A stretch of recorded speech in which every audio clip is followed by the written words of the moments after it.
Il y a encore quelques années, la disparition un jour du sida semblait utopique. Aujourd'hui, en 2016, l'objectif d'éradiquer le virus d'ici 2030 apparaît plus que jamais possible. L'arrivée de nouveaux traitements et de nouveaux outils de prévention conforte cette hypothèse. Et pour y parvenir, les États membres de l'ONU se mobilisent et débattent à New York des moyens à mettre en œuvre.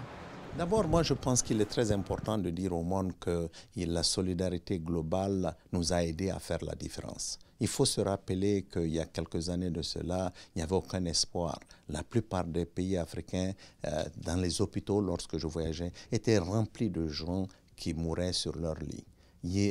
La conspiration du silence était un peu partout. Personne ne voulait accepter que cette maladie, elle existait. Aujourd'hui, on a brisé cette conspiration et je pense que le monde ne devrait pas permettre de revoir ces visages malheureux de ces personnes, surtout à un moment où on est en train de gagner complètement la transmission de la mère à l'enfant. On voit des générations nouvelles naître sans sida. C'est extraordinaire ce qu'on a eu comme expérience ces dernières années. Et je tiens à remercier bien sûr la princesse Stéphanie. Elle s'est associée à ce combat dès le début. Elle a toujours voulu se battre contre la stigmatisation, la discrimination. Elle était avec nous un peu partout. En Afrique du Sud, lorsqu'il y avait le déni, pour nous aider à faire en sorte que l'Afrique du Sud change. Et aujourd'hui, l'Afrique du Sud est un modèle pour nous.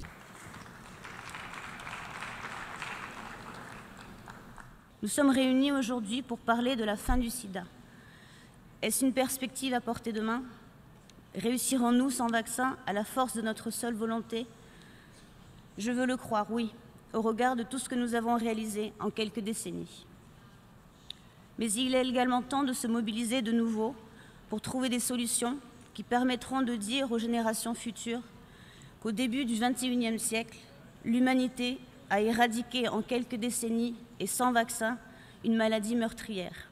À Monaco, la princesse Stéphanie s'est engagée dans ce combat contre le virus du sida depuis de nombreuses années. À la tribune de l'ONU, elle a tenu à rappeler la nécessité d'une volonté collective et à saluer les avancées notables enregistrées.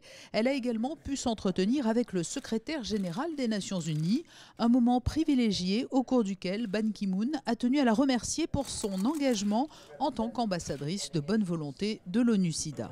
La princesse a beaucoup insisté sur, comme l'a d'ailleurs fait le secrétaire général, sur le contact avec les personnes atteintes du VIH-Sida. Et au-delà de la prévention, ne pas oublier les personnes qui sont malades, qui malheureusement continuent à être isolées. Et c'est auprès de ces personnes que la princesse souhaite s'investir, en plus des jeunes générations, pour éviter que de nouvelles personnes soient contaminées. Le premier enjeu de la réunion de haut niveau de l'ONU sur l'éradication du sida est financier. 7 milliards de dollars seront nécessaires pour accélérer les actions d'ici les 5 prochaines années, gage indispensable pour faire disparaître le virus en 2030. Cette réunion s'achèvera par l'adoption d'une déclaration politique qui permettra donc de définir les objectifs de l'ONU-SIDA pour la période 2016-2021. Et une étape importante est attendue en 2020, le fameux 90-90-90. 90% des personnes vivant avec le VIH devront connaître leur statut sérologique. 90% des personnes touchées devront recevoir un traitement antirétroviral durable et 90% des personnes bénéficiant de ce traitement devront avoir une charge virale supprimée.